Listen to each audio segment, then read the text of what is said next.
team ban.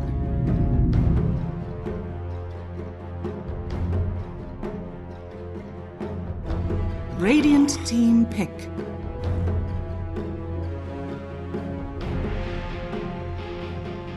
Dire team pick.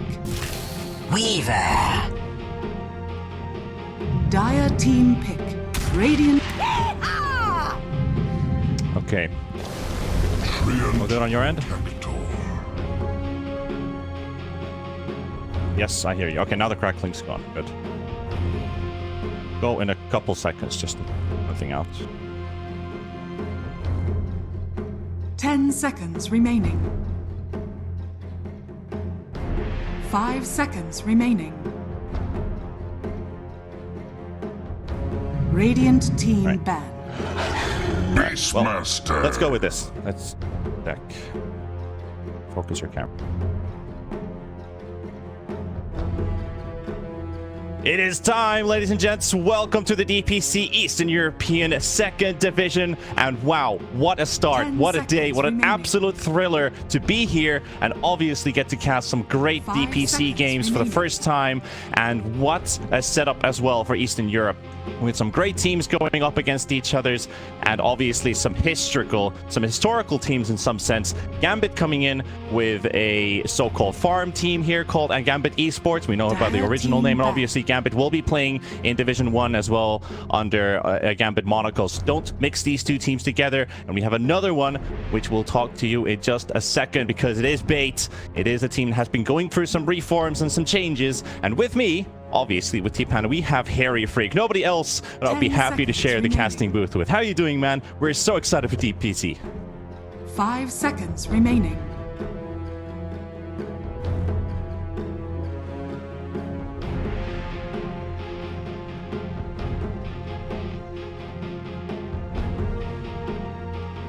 Radiant team ban.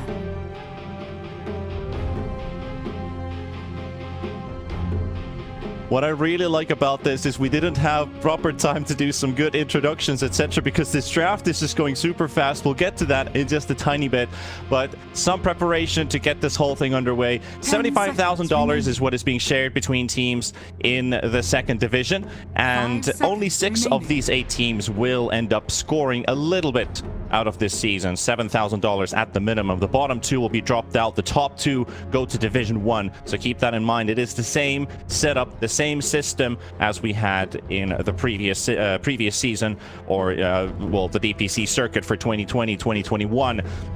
Though no DPC points are actually scored in the lower division, so I think a lot of these teams that have that feeling that we might be a top 2 contender really want to make it to the division, the top division, the upper division. So what these teams have to do here is truly show what they're made out of. And what a way to start. Like, you got to start hard right away. I think Gambit Esports are looking to go with a double setup into the 1st division, but Bait, they have had a rocky road for a couple tournaments now, adding yet last year, coming into this year. Do you think Bait has finally found a roster they're happy with? Radiant team ban.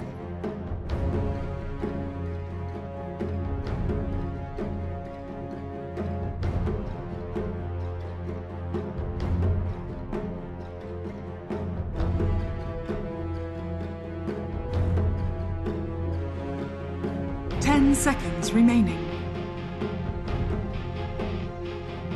5 seconds remaining.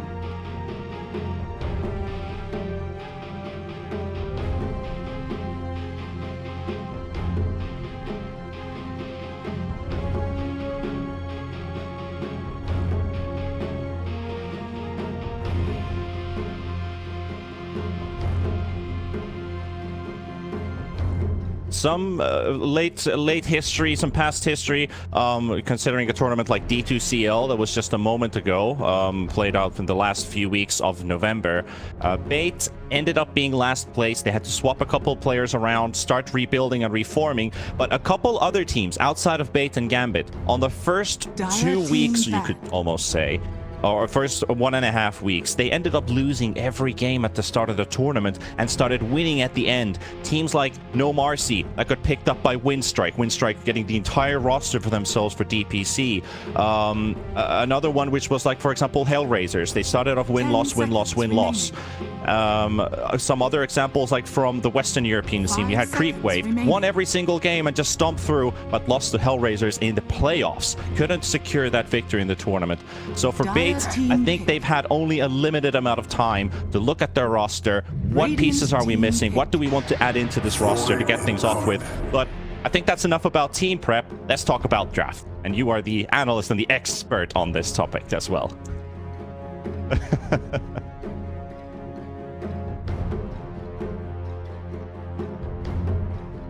10 seconds remaining. 5 seconds remaining.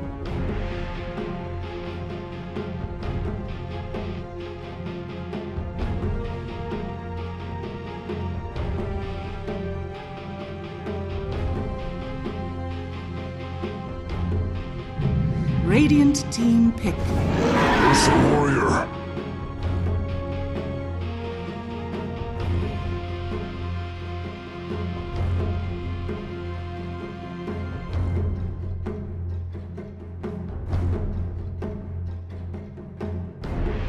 Ten seconds remaining.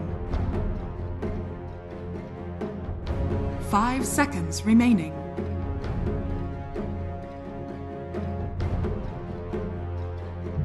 Dire team pick.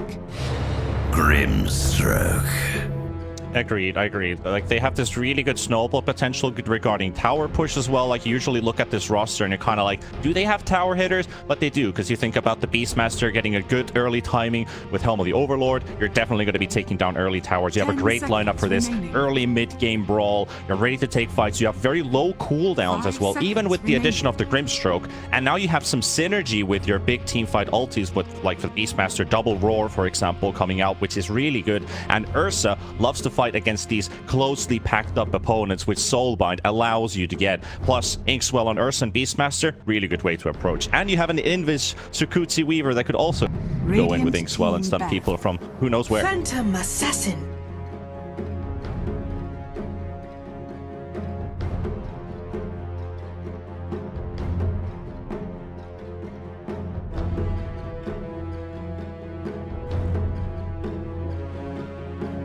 Seconds remaining. 5 seconds remaining. Dire team back.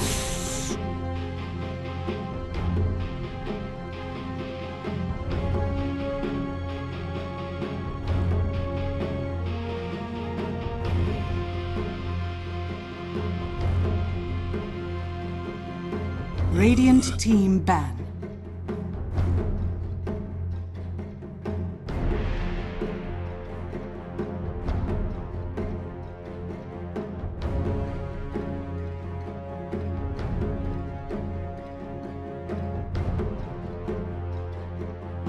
Seconds remaining. 5 seconds remaining. Yeah. I like the idea of going, you have this late game security with PA, which we usually look at, that she's really good towards the late game. She's really good towards like the mid-late game, mid area. But would you be tempted? Would you have the option to maybe focus more onto that mid/early game, going with the Deso BKB build, for example? Because Bait is coming at you hard. They're really not giving you any time with this lineup with Beastmaster, Ursa, Grimstroke. They want to run at you the whole time. And do you have the space to farm if they just take all your towers?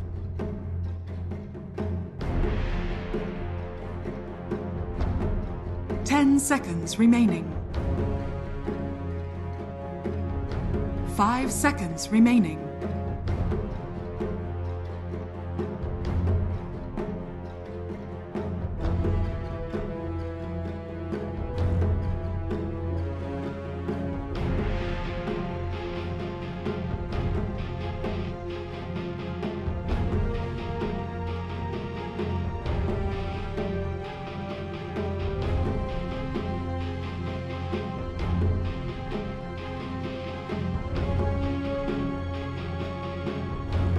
Radiant team pick.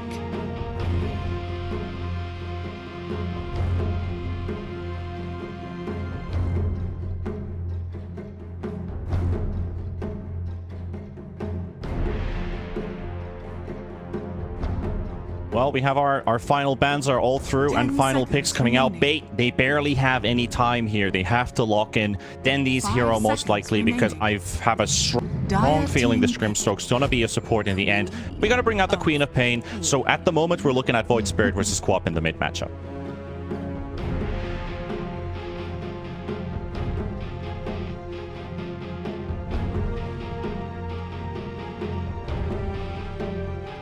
Ten seconds remaining. 5 seconds remaining.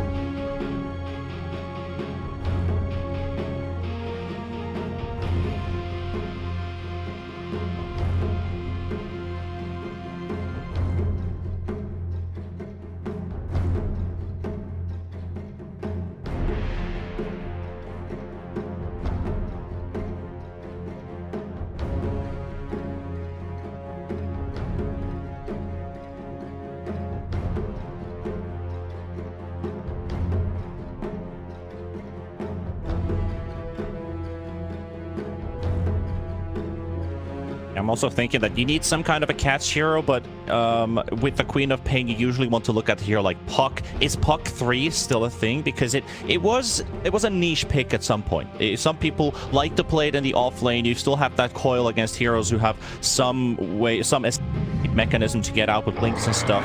So, Choose your hero. well, we can forget about the Puck because we're going to see the Centaur, which seems to be a pretty stable pos 3 last pick in some drafts.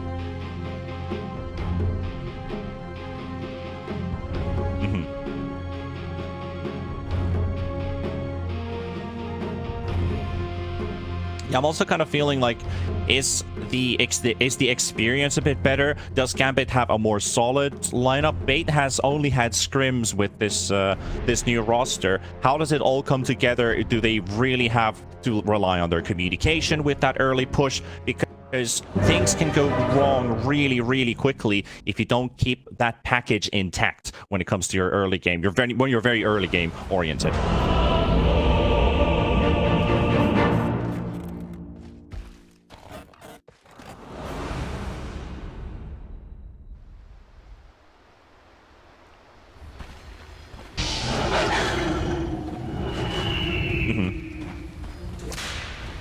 Prepare for battle.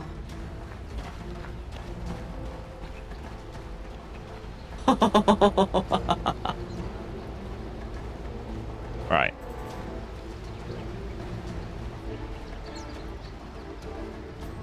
At least, yeah, I agree. Like, I think some of the more memorable entries I would probably see from CIS, like for example Cheshire Cut, for example. Everybody knows him. They've all played around him. They've all played against him. He comes as a stand-in to play in D2CL and just comes out with perfect performances. Sits in really well with the team. It's not like you're forced to play the team style. You already know how they're going to play and how the people around you interact. Plus, you're very familiar with your opponents.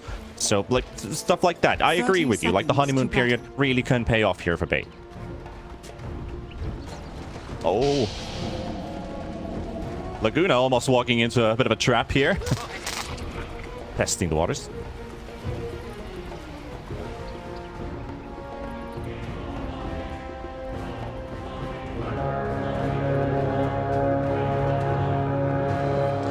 Well, at least Laguna just testing the waters a little bit here, with Gambit finally locating the Weaver, trying to snatch the bounty rune. Almost manages to get that, but it is looking to go 3 for 1 in favor of Gambit, so a bit of extra dodge going in the dire side.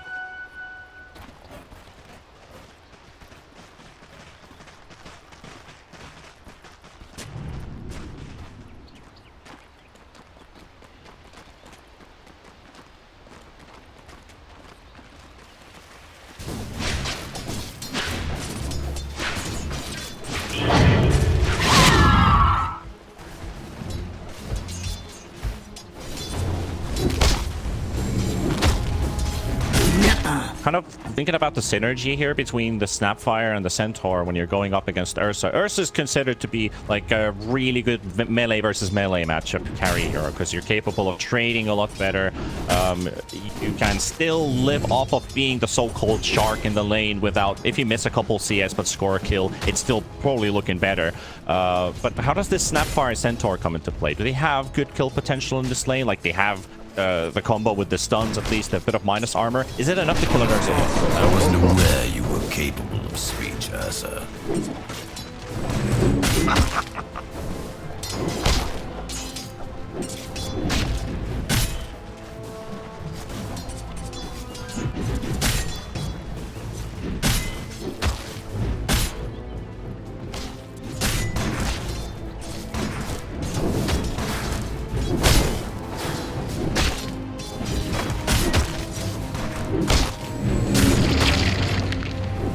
Yeah, exactly. If like getting a couple levels at least in between, maybe into level 3 potentially at least. Grimstroke attempting with the Inkswell catch Afterlife, but he's also not allowing that to happen. And we can look at this mid matchup a little bit here with the Queen of Pain versus Void Spirit.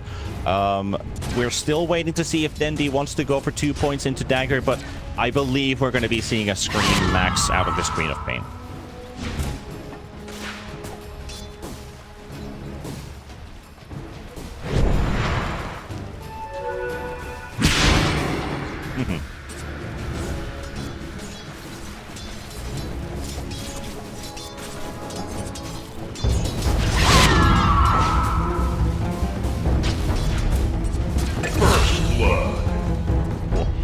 First thread is cut. I'm really freaking I'm glad you out. did. It's a classic detours to start off the tournament. First Blood does go for bait, and it will go on the Treant Protector. It's Laguna handling that 1 versus 1. Smiling Knight taking a couple hits here as well. Laguna does find the Sentry Ward, at least in the lane, but I believe Treant is also bringing one with him. Smiling Knight in a bit of trouble. Minus armor applied. Doesn't look like it will be enough with the Crypt Swarm. He is waiting, but it doesn't actually squeeze in any right clicks in here. Plus, you want to get that 3 on Weaver for the Geminate attack to really bounce off this Weaver.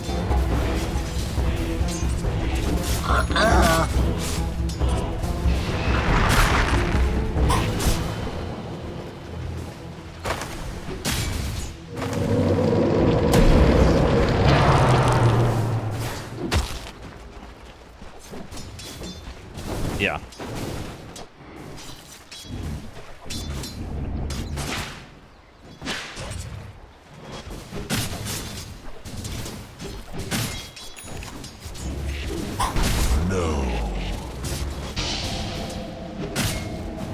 Add another to the tally.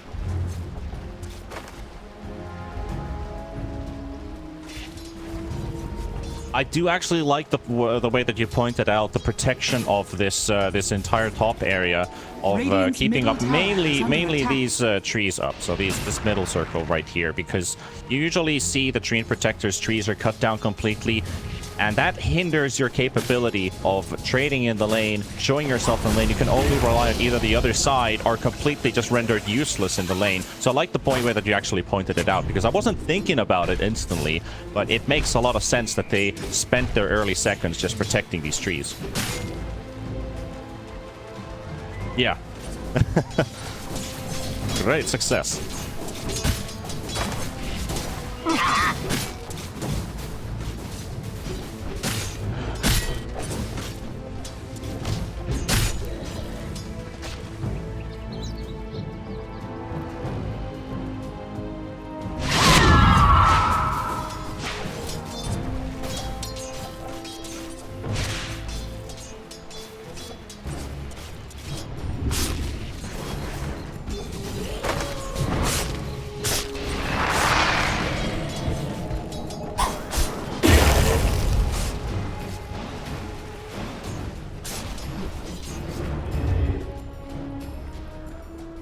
Let's see what's going to happen in the next 40 seconds, though, because that first action rune is definitely something that is on both Dendi's and Meliul's mind.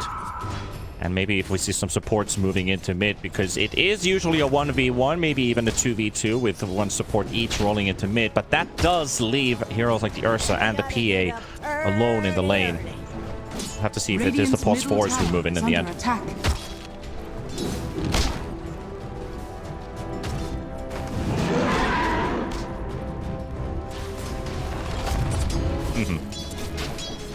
Yeah.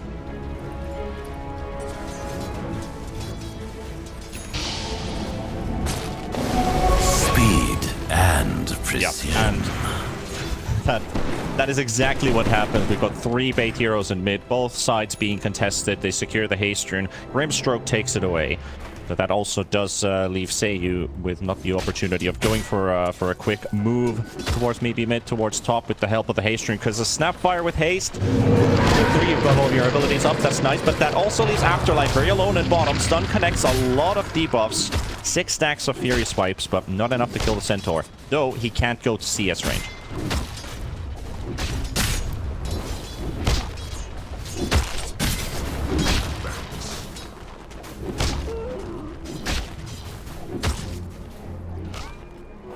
Worthy tribute.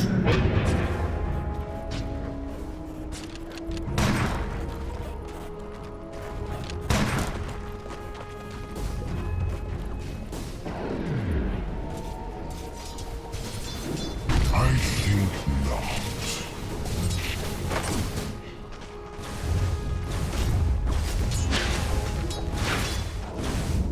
7 minutes in, only 1 kill in a couple Eastern European games, especially in the open qualifiers yesterday. We had like 12 minutes into the game, only 2 kills, even with lineups that have a lot of kill potential. Looking at Pion, who's just finished his Dominator. Maybe we'll see a bit of a push from Bait into this top lane. PA is still at least in the lane, wants to hit that level 6. And as he said, Battle Fury seems like the option. Smiling Knight wants to go for the late game.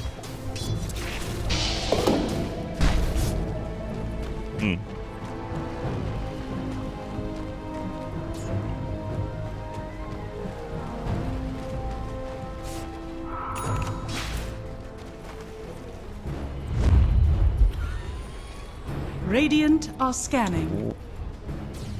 Look at this move coming in from mid towards the top lane. We have a Smoke plus Invis Rune for Dendi. And under the cover of protection, we have not seen this move, but it's going to be called in a second that they're playing aggressive in top. Something is going on. PA has the chance to jump onto Pantomime. And with that, the bug also disappears with the blur. And meanwhile, Meliul, he does get rolled up by Pion. 4v3. Nice Sonic Wave comes in. And that's going to be a kill for Gatsi with the Grimstroke freaking up the kill. Scream's doing a bit of damage. Dendi looking for another jump potentially. Can get another kill. He's waiting. Look at the patience on this man. The old legend comes in, jumps in, gets the Scream. And PA in trouble. PA is going to be another kill. 4 for Bait. Maybe even 5 as Seiyu is there. And 1 PB from Afterlife. But is he too late for it? Triple kill for Dendi. Still a 3v1, but they realize it's actually a 4v1, but that Vanguard is going to prevent Afterlife from losing his life. So make that 4 kills for Bait.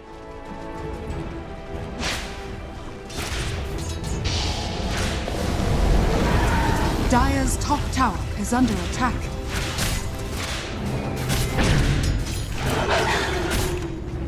Radiant's middle tower is under attack. Dire's top tower is under attack. Dire's structures are fortified. Radiant's bottom tower is under attack. Dire's top tower is under attack.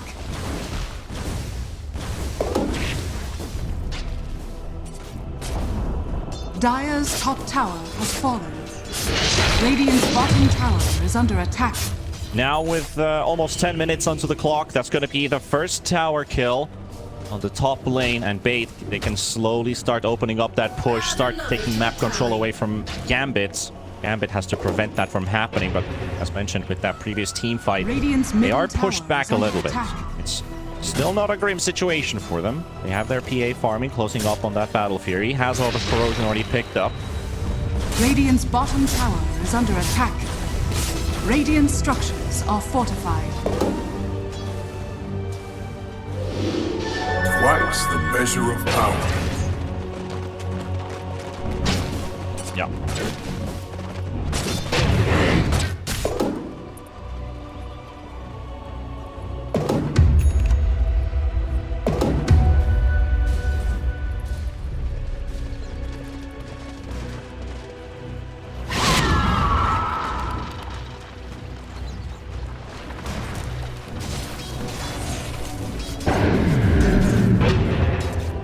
I don't think so.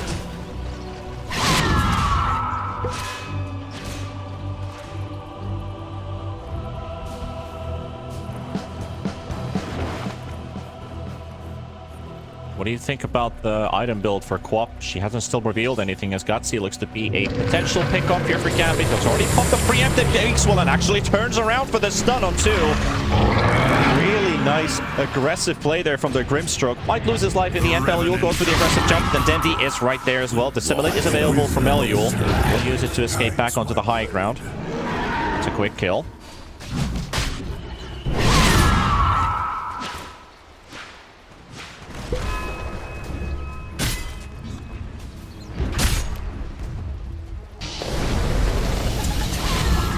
Radiant's bottom tower is under attack. Roshan has fallen to the Radiant. Radiant's bottom tower. I'll have to say this is a pretty impressive first 12 minutes into their first game of this season's DPC. As they've already snatched an Aegis. Veils pick up on the Queen of Pain, so they want to amplify that magical damage output that they have on their team. Works nicely, and obviously get that tower push going on now.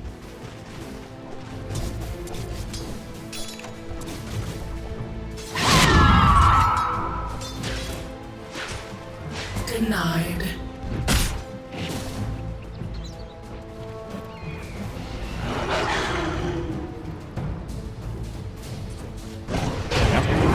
Kisses used at top. It's going to be a quick kill onto the Beastmaster. Second smoke used up by the same two fellas. Turns out to be a kill for Gambit.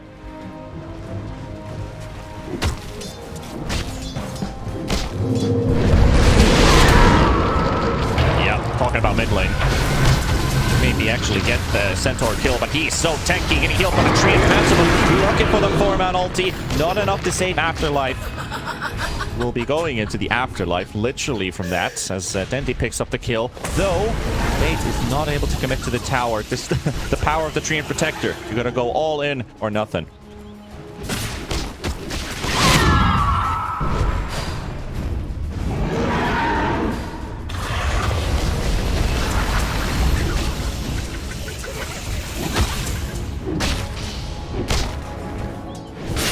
Dire's middle tower is under attack.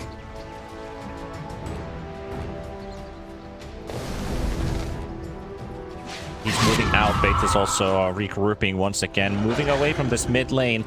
They can't get any tower damage dealt. And that is Pantomim's strength here. He just keeps buffing up this mid tower. Every push attempt so far, they've been very minor, very small. You can always get that tower back up. That is very important for the Dire team to hold onto their mid tower. Bait, they don't have similar tools for their tower defense. They kind of have to play the initiative, right? The pattern is complete!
Well, as we are 14 minutes in with only 8 kills on the board, let's get a tiny quick glimpse at the graph. There's a very interesting XP underscore advantage underscore radiant percentage, so that I believe is going for bait.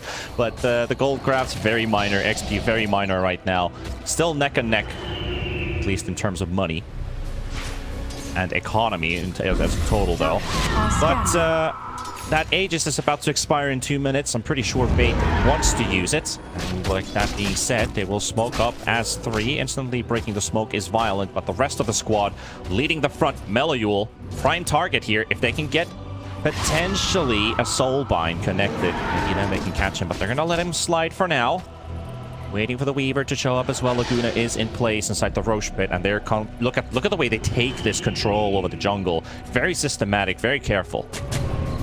Radiant's middle tower is under attack. Yeah. Dire's top tower is under attack.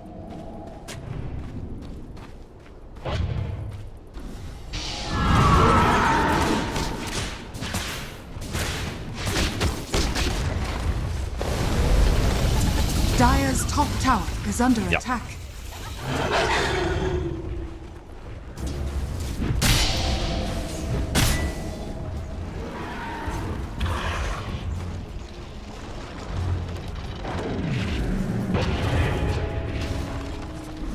Very good, yeah, very good read from Gambit. They just park Afterlife inside the tower range. Tower taking damage to itself while hitting the Centaur.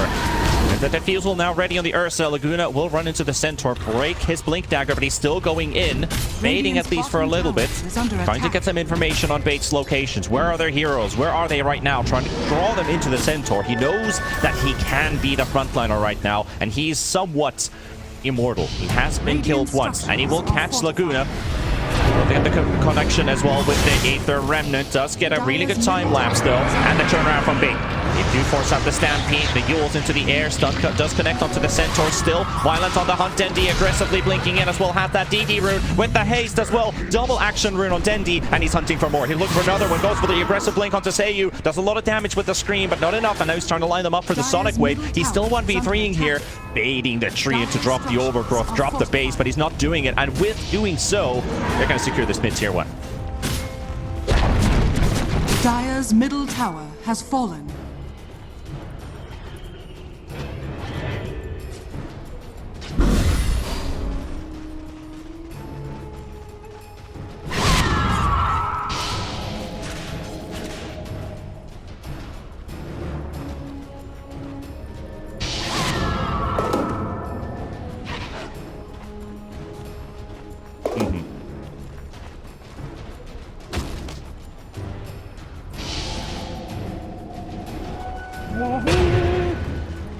Melayul wants to play aggressive, gets the Yules onto the Weaver. Time lapses off cooldown, but Dendi is coming to the rescue. It's not necessarily going to be enough, though, with the stun combinations from Gambit. Will be enough to take down Laguna.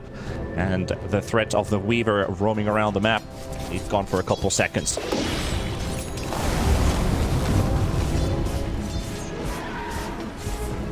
For sure.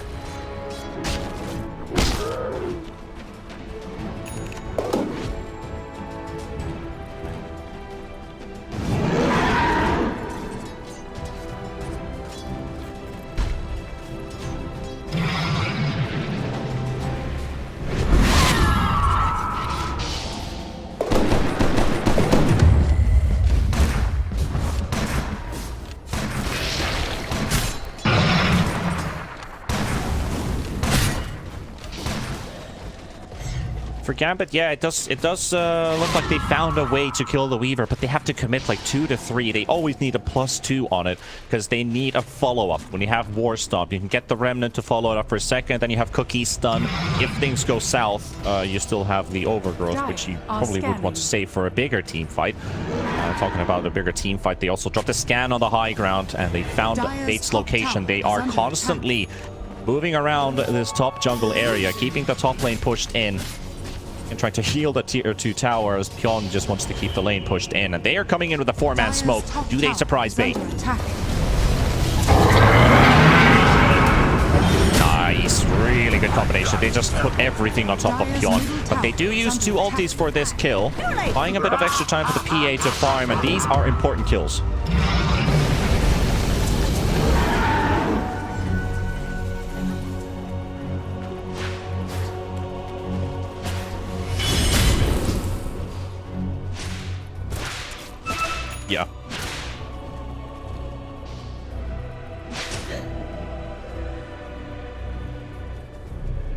Dire's middle tower is under attack.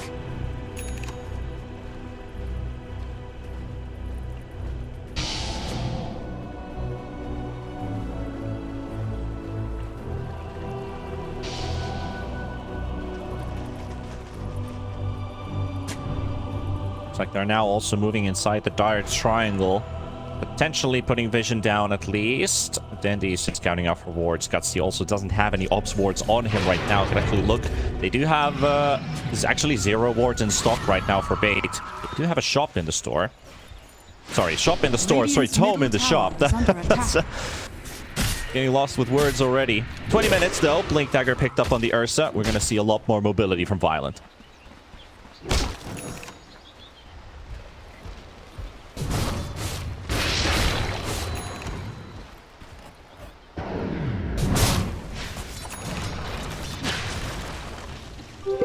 Harm unseen.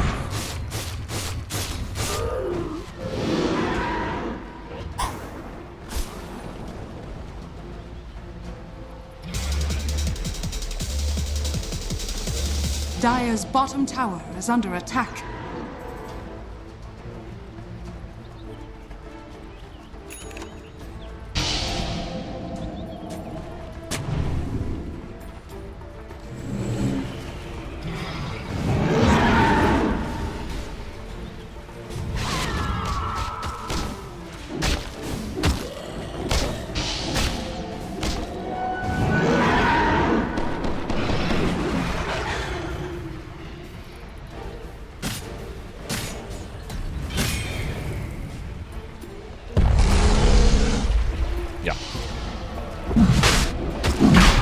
Radiant's middle tower is under attack. I think I agree with you that there's something missing, maybe a tiny bit of flair, and maybe with the lack of the team just being so fresh, being so new, they are considering a potential plan B, so they're not fully committed to the plan A, which was their idea during the draft when they were reading what is Gambit looking for, what do we want to go for.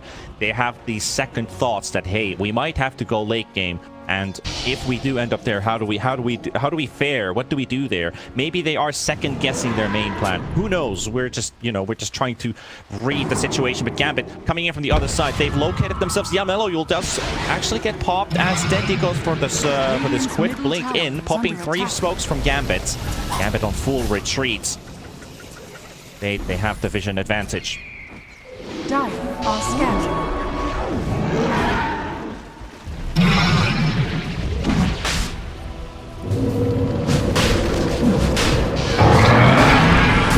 Look at the blink coming in from Afterlife onto the backline. Bjorn is the main target that will take down the Beastmaster instantly. The Soulbind does connect, but there's not that much damage right now. Bait is being hit by a 3-man overgrowth as well. Denny popping his BKB, going for the aggressive blink. He releases the Sonic Wave, and they need to get these kills because they're now at half HP, but no kills. Smiling Knight does find one, and it's on Violent. Afterlife, he's living through the dagger. He's living through the pain, but this Weaver's not, and Laguna is also punished. 3 heroes lost from Bait. Gutsy just might be the 4th because Smiling Knight finds him, and Mellow finishes and seals the deal. Gambit get 4.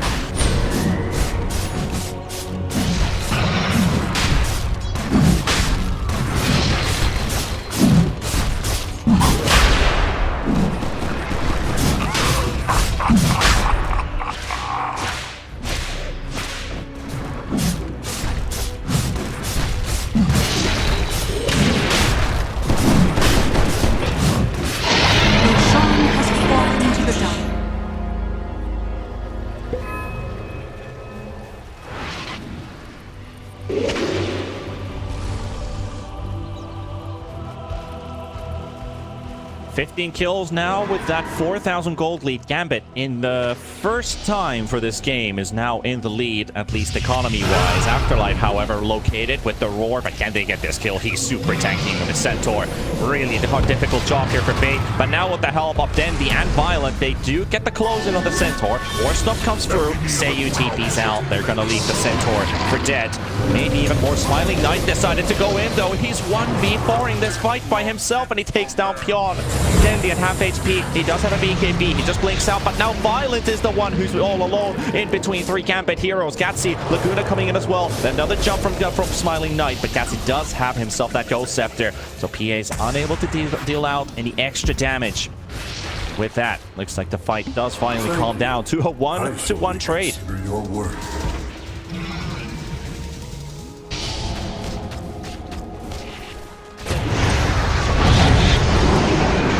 Radiant's top tower is under attack. You must learn to live with the villain inside.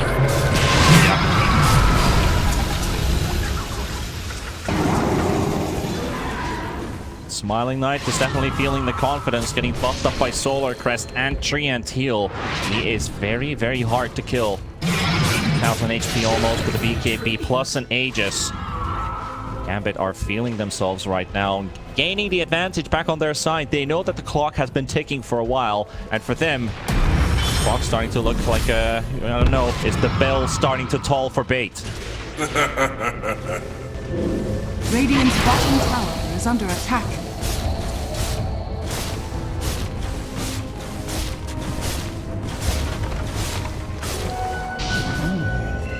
What sort of prize is this? Radiant structures are fortified.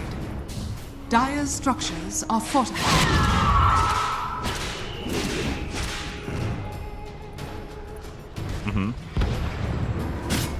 Dire's top tower is under attack. Radiant's bottom tower has fallen.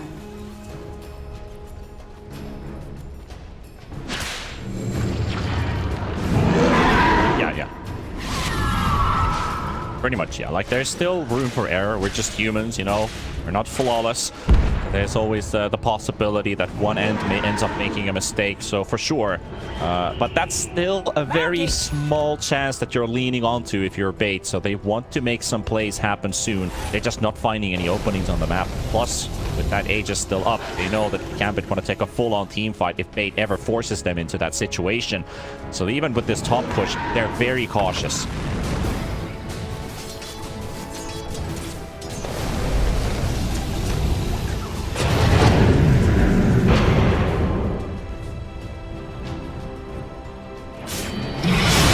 Found the Weaver again. Got the catch. One. Yeah, that is for sure. With that Desolator, this PA just slices everything out. They're TP top. They're preparing for the team fight. Void Spirit now on the chase towards Pion. Roar was used, and bait. It looks like it is falling apart for them. They're going to lose the Beastmaster. They will lose the Grimstroke. And again, Bates is just losing fight after fight. Gambit scores another victory. Dire are scanning.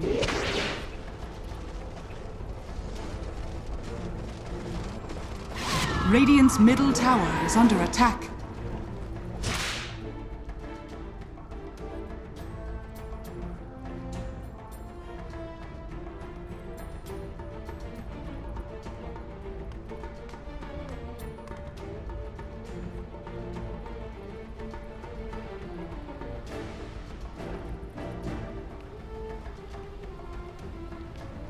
Yeah.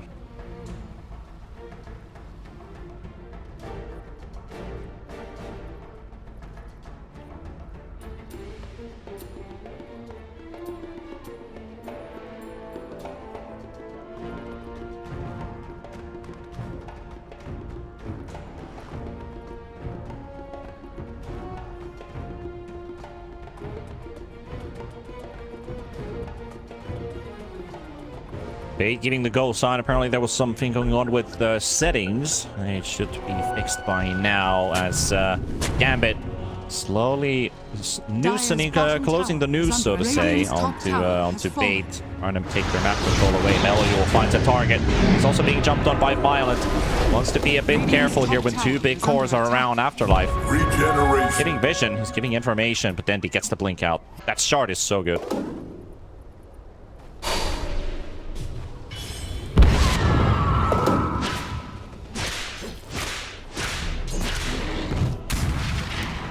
Yeah.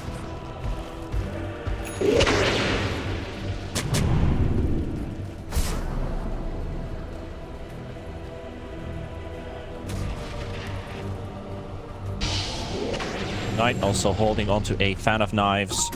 16% damage. Can hurt a lot, especially in the hide of the Ursa.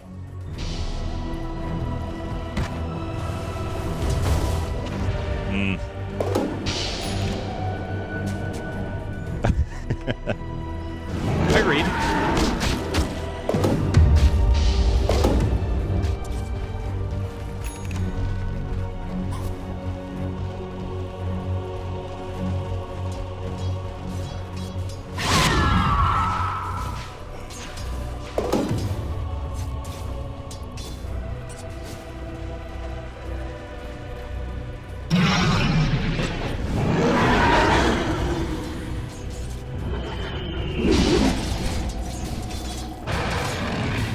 Radiant's middle tower is under attack.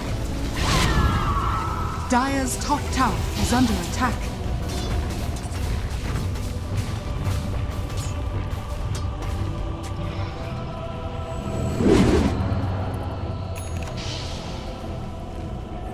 Yeah, it's true. It's like, it's super hard when you're going with this mental game that has a massive impact on your performance, the opponent's performance. And I think you're putting it really well when you're saying, like, being afraid to lose will prevent you from winning games, because you need to have that craziness. You need to have that kind of chaos with the aggressiveness with your play sometimes, because it can turn out for the better, and you might even unphase your opponent. Like right now, an opportunity arises as Afterlife is the one to go to the high ground first. Silenced up as well. 600 damage only dealt to the Centaur, and he's up and running. He's still chasing. Nobody's hitting him. He's still got his blink available. Look at that two-man stun. He's also been offered. Overgrowth does go out, but they will lose Pion. TD will be popped by Dendi. Going to get something in the back. At least he gets the kill on one. Gets a second one with a Sonic Wave. Now Afterlife in a bit trouble. Does get another stun connection onto the Weaver. And Laguna's out. Seiyu does come with a buyback. And it doesn't really matter. As much as Dendi tries and attempts his best, Gambit just seems to find the better of it. It's an ultra kill for Smiling Knight.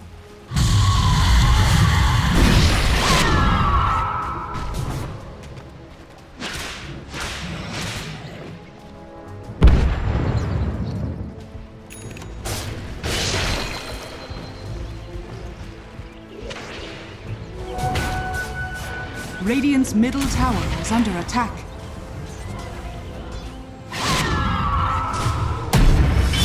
Yeah. Radiant's middle tower is under attack.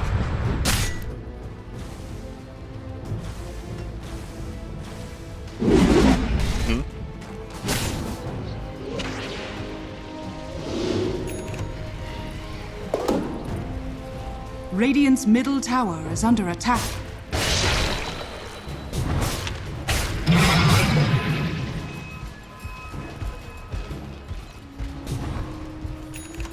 Yeah.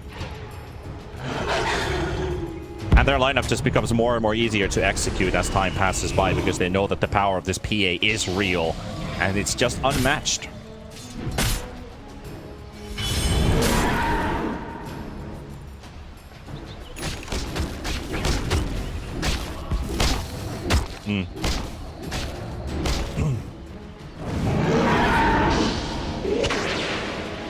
Yeah. And most importantly, if they could get that double roar through the Soulbind, which Gambit are just not giving them. Like, they are always either on top of Pion, so he can't get his ulti off. You've got the Soulbind on 2, but then there's no roar to follow up. And Smiling Knight just goes in, Stampede will be it. Pion is already taken out before the fight's even started. Gutsy gets his TP cancelled by Afterlife with the stun, and another slice and dice coming in from the Smiling Knight PA, and even takes down the Black Dragon with him, plus 250.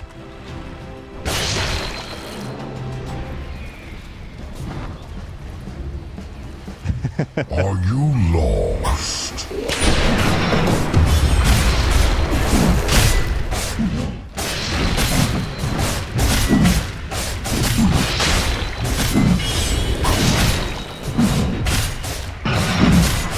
Roshan has fallen to die. A golden thread.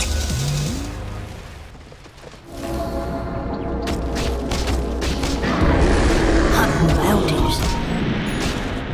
Radiant's top tower is under attack.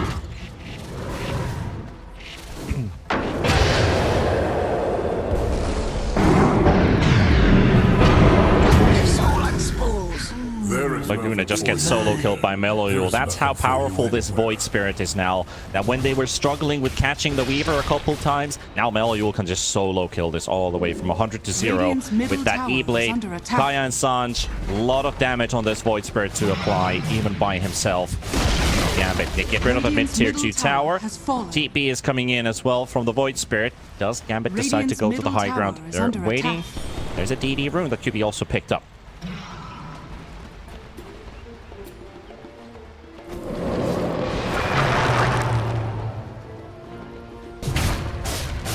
Dire's bottom tower is under attack. Yeah. Radiant's middle tower is under attack. They are scouting around in this bot lane. They're not able to find one hero. Maybe they can find Dendi. Meloyul.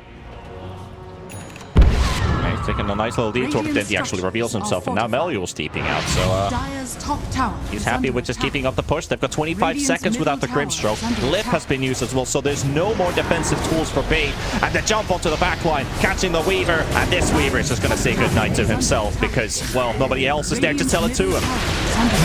Radiant's middle tower has fallen. Radiant's bottom tower is under attack. Radiant's middle barracks has fallen. Radiant's middle barracks has fallen. Dire's structures are fortified. Dire's top tower is under attack.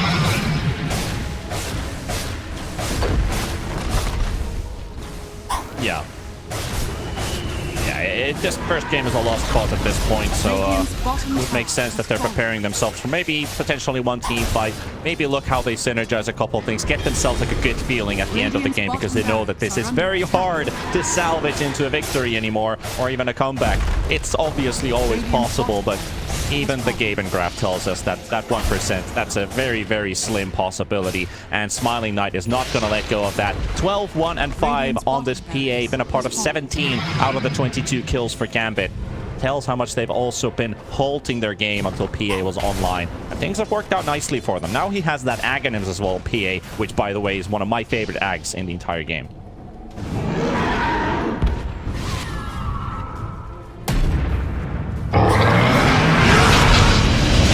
Look at that.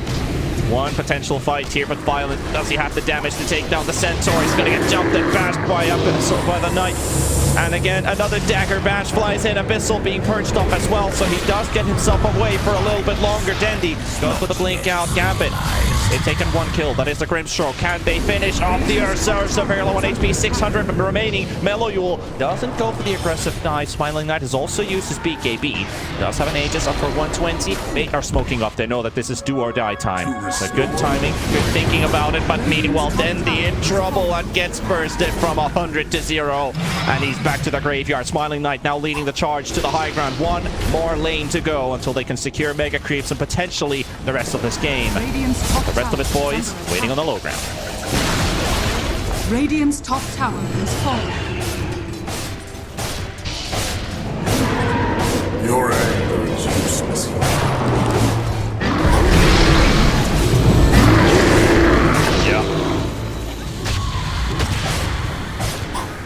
Yeah. Oh, he gets his dagger out, but he's going to get stunned by Afterlife while he's in the tree. The Refresher Shard used up his stun combinations all the way through. Dendi's not even allowed to play this game anymore, and he's out. And GG is called by him as well. Gambit will take the first game in 37 minutes with a pretty convincing victory.